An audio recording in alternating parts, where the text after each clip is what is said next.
everyone, it's Maddy from Cafe Maddy. Welcome to part 2 of the Trader Joe's Korean food review, where I leave a brutally honest review of all the Korean products that I could get my hands on from Trader Joe's. If you haven't seen already, part 1 is linked here, and this video was not sponsored by anyone and I spent my own money on these products, so this is truly an honest review. I'm really excited to show you guys some of the new products that I tried this week and tell you what's actually worth buying and what's not. You probably already know, but I'm a cooking content creator and all my other videos are tutorials of easy, delicious Korean food.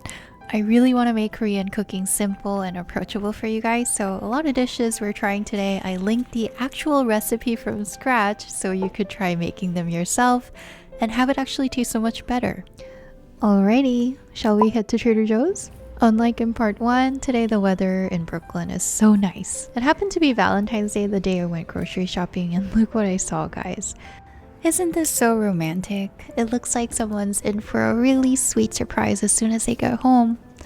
Not me though, but that's okay. Okay, we're here. But let's stop here for a second to put on my glasses so I can actually see when I shop. I don't really love wearing glasses or contacts, so I always do this where I just wear it only when I need to. And we're ready. I'm trying not to get distracted, so let's head straight to the frozen section.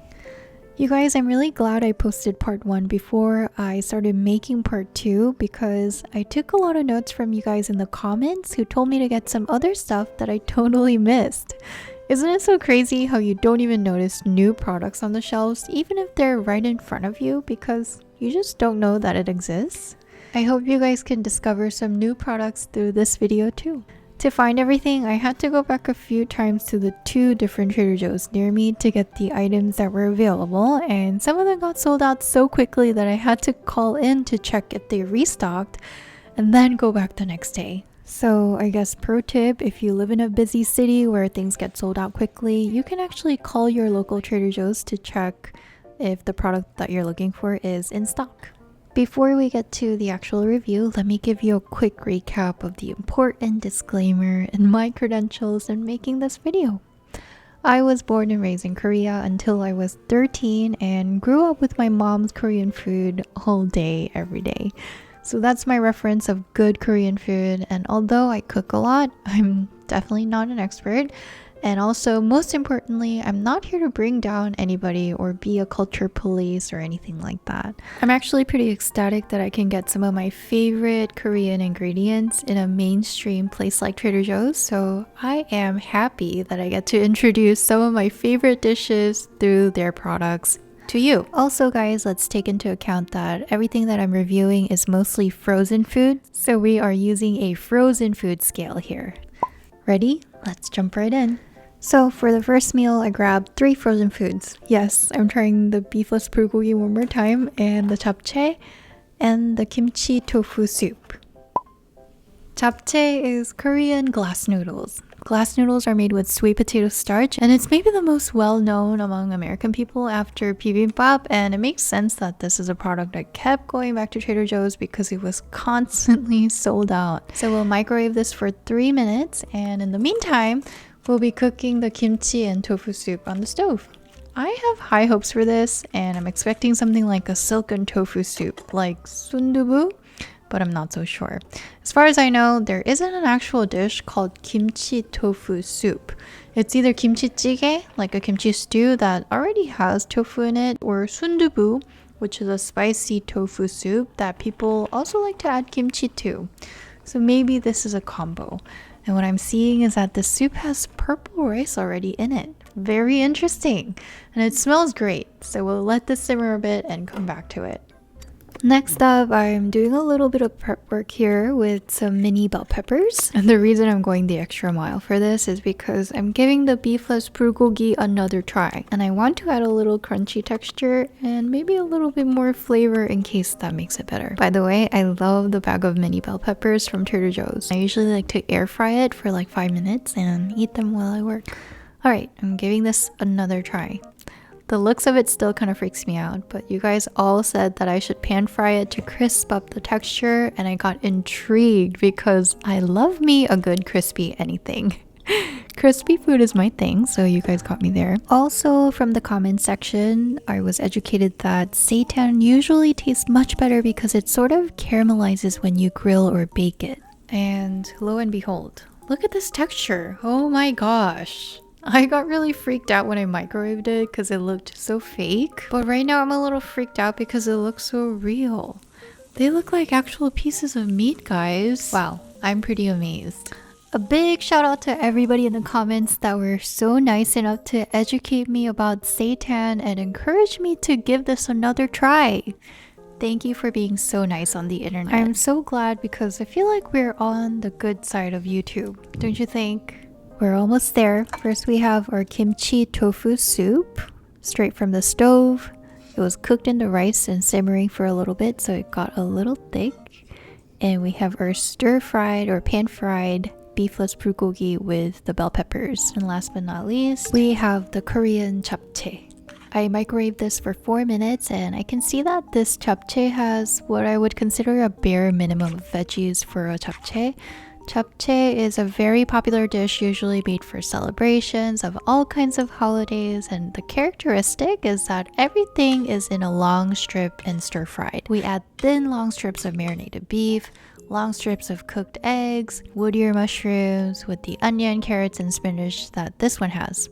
But this one is vegan, so I get it. It's a vegetable japchae. If you're interested in making this from scratch, and you have access to glass noodles that you can really find in any Asian grocery store or even online, I linked my really easy recipe of japchae right here on the screen and below. First, let's try the kimchi tofu soup. Honestly, I let the soup simmer while I was cooking the bulgogi and japchae, so the purple rice made the soup a bit thick. Usually for kimchi jjigae, Korean people don't cook the soup with rice in it, but eat the soup with a bowl of rice on the side so that the plain rice is seasoned with the flavor of the soup with each bite, and so that the rice isn't mushy either. It definitely smells good, so I try to bite. But do you guys remember the Trader Joe's kimchi that I hated last time? I said the kimchi had a very sour and acidic flavor without the umami or nuances of a good fermented kimchi. Unfortunately, this tasted very similar to that kimchi. And as much as that kimchi had gone bad, I don't know how else to describe this. It felt like they were using that same kimchi in this soup. I'm not a huge fan of flavors that are just sour, so this is a no for me. I tried a bit more later, but I really couldn't finish this because I disliked it so much. This one is getting a 2 out of 10 from me. Instead of buying this kimchi tofu soup, guys, I would highly recommend you try my sundubu recipe. It's a spicy silken tofu soup that is to die for. So comforting and so good, and most importantly, really easy to make. So I will link that recipe right here for you. Next up is the beefless bulgogi. It's the moment of truth. And wow, it's actually not bad. I think I can keep eating it.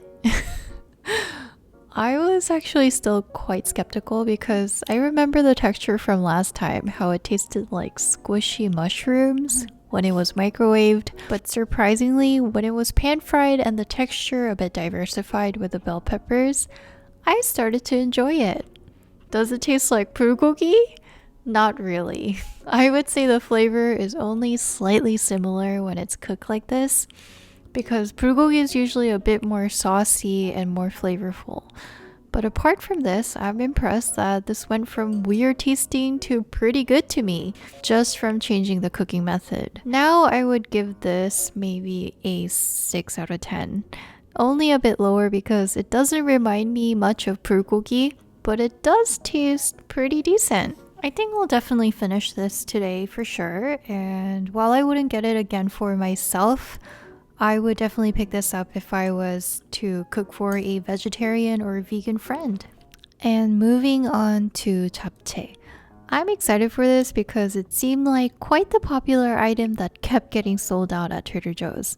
And at first bite, it's pretty good. Pretty standard. It tastes authentic. Immediately I can recognize that this is japchae. But like I said before, the ingredients are a bare minimum. So let me tell you why I still love this product so much. It's because it has so much potential to be enhanced and amplified at home. Do you know how many times in Brooklyn I would crave japchae, but I couldn't make it right away because I ran out of glass noodles and didn't have an Asian grocery store near me? Frozen japchae at Trader Joe's means that I can run and grab this product, add as much egg, beef, mushrooms, and bell peppers to my heart's desire. So in the sense that now we get a very great baseline ingredient to work with, very accessible at Trader Joe's, I would give this a 8 out of 10. So as you can see, I'm almost done with my beefless bulgogi. Pretty good, but the kimchi tofu soup, I cannot really continue to eat it. Now on to the next 3 items. We're going to review the bulgogi, the gochujang, and the sliced rice cakes from Trader Joe's. Alright, to be honest, the first impression I had of this bulgogi was that it was expensive. I paid a whooping $20 for this pack of bulgogi, and I don't know if I would have normally bought it knowing this, because when you actually pick up the meat, it says something something per pound, and it doesn't exactly say how much that packet of meat is. So just so you know, you might be picking up something thinking it's like $10, but it might come out to $20. Once I cooked the bulgogi on a pan, I added some sliced onions for a natural sweet flavor. Next up is the gochujang. When we open it, the color is actually pretty beautiful, and when I taste it, it has that sun-dried Korean red chili pepper taste, and it smells pretty good, so I'm pretty hopeful for this one. Very authentic gochujang flavor. It has a really small container, I'm not gonna lie, but for the accessibility of ingredients, I would say maybe it deserves that price. To test the gochujang, since you don't really eat gochujang by itself, I'm gonna make my tteokbokki golden ratio recipe. I'm gonna link also that recipe right here, so you can try it if you want to. And one mistake I made was that I threw in the rice cakes right away instead of soaking them in warm water for 20 minutes, because I'm used to the frozen rice cakes that I can get at H Mart that you can use right away instead of soaking it. But these should have been soaked. Okay, so this is my bad on not reading the instructions. So we shall see how everything tastes. I have a full meal of tteokbokki, bulgogi, and rice. Right off the bat, I cannot help but comment on how thick this is, because bulgogi by definition in Korean means thinly sliced beef that's marinated and pan-fried or grilled. In terms of the flavor, I think they did a pretty good job. I would like it to be a little less salty and a little bit sweeter for that authentic bulgogi flavor. As for the tteokbokki, because I didn't soak the rice cakes, they were pretty hard to chew on, but later on I tried another recipe after soaking the rice cakes and it was so much better. So I would say the rice cakes are pretty authentic. It's 100% gluten-free, which is what rice cakes are supposed to be. And the gochujang also gave the tteokbokki a nice authentic flavor. So my rating is gochujang and the rice cakes a 7 out of 10. Pretty standard, usable, authentic ingredients, and the bulgogi a 5 out of 10. Honestly, I wouldn't buy the bulgogi again, and I will link my recipe here so you can actually make it at home with the Trader Joe's shaved beef that you can find in the meat section. Trust me, it's so much better when you make it at home, so make sure you try this recipe and let me know how it goes. Next, I'm going to be reviewing the very popular 2 Korean pancakes at Trader Joe's, one savory and the other one sweet. Let's start with a sweet one. The sweet cinnamon-filled Korean pancakes was actually one of the most requested for the review because I think it's quite the popular item. And in Korean, it's called hotteok. This is a street food that I definitely grew up eating. I remember as a kid, I would always look forward to the winter time because this was the only time the street vendors would come out and make this hot and fresh in the middle of winter. So looks-wise, Trader Joe's really nailed it. This looks exactly like the hotteok that I grew up with, so I was pretty impressed. And as per the instructions, I air fried it, and voila, there is that cinnamon filling that's really nice and hot. I think there's some brown sugar, cinnamon. Usually there are nuts in it, but I'm guessing because a lot of people have nut allergies, they had to leave out the nuts. Oh my gosh, and when I tried it, it was really delicious, guys. But if I were to be super picky and point out something, it would be the bread part. The bread part in the hotteok is delicious, but it feels more baked than fried. Usually hotteok is almost deep fried in a pool of oil, and it has that crispy, really airy, almost thin layer, so the filling is really full, and the bread part is very thin. So I would say that the Trader Joe's version tastes something between a cinnamon roll and an actual hotdog, which might be the best of both worlds. So overall it's good but not authentic. And of course, I had to try it New York style. There's a dessert shop in New York called Gray Street where they serve freshly made authentic hotdog with a dollop of ice cream, just like this. If you guys ever get a chance to go to Koreatown in New York, make sure you go to Gray Street and try this hotdog with ice cream. Super good. The really sizzling hot temperature of the hotdog and the slightly melted vanilla ice cream. It's a match made in heaven. Even with this Trader Joe's one. Would I buy this again? I would. Considering it's kind of hard to nail the hotdog texture at home, I think this is pretty good. Solid 8 out of 10. Last but not least was actually the most popular Korean Trader Joe's items you guys recommended in the comments. Pajeon, or Korean scallion pancakes. I actually didn't even know they had these in Trader Joe's, so I was very surprised to find these on the shelves. But when I took it out frozen, my first impression was that it doesn't look like a pajeon. If you have seen a good authentic pajeon, it usually has all the textures of fresh scallion, and you see more of the scallion and the veggies in it rather than the batter. But looks like this one you see a lot more batter than the actual scallions. Also, it looks like the scallions are cut into very small pieces rather than thick, big pieces that I'm used to. So we'll see.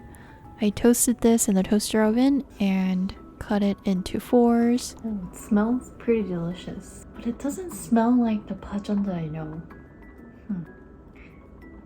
There's some kind of deep friedness about this. But let me try. At first bite, my impression was that it tastes good. It definitely is a good tasting thing, but it doesn't taste authentic. It doesn't taste like pajeon. I still wanted to give it a chance, so I made this little dip that I always use for pajeon. A dash of soy sauce, vinegar, and gochugaru, and dipped it. Overall, I think I enjoyed it, but one thing was that I found it a little too greasy, even when I cooked it without oil. So it has a lot of oil within the pajeon.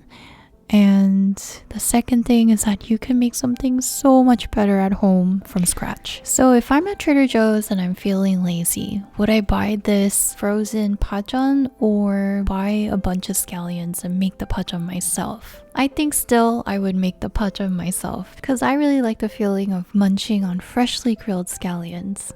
So as usual, here's a summary page that you can screenshot and pull up next time you're at Trader Joe's. But please try not to share just a screenshot on social media. I would love for you to share my video with your friends instead. Here are some items that I enjoyed and would get again. The pajeon was good but not authentic. Did not like the beef bulgogi, but the beefless one redeemed itself to me. Last and least was the kimchi tofu soup. Do not get this. Hope you guys enjoyed this video, and let me know in the comments if you'd like to request any other reviews of Korean food, even if it's not Trader Joe's. I'm really open to anything. Also, I'll leave all the links to my recipes in the description below, so you guys can check that out if you want to try cooking Korean food at home. Promise, it's really easy and always good. Thank you guys for watching if you made it this far, and have a great day!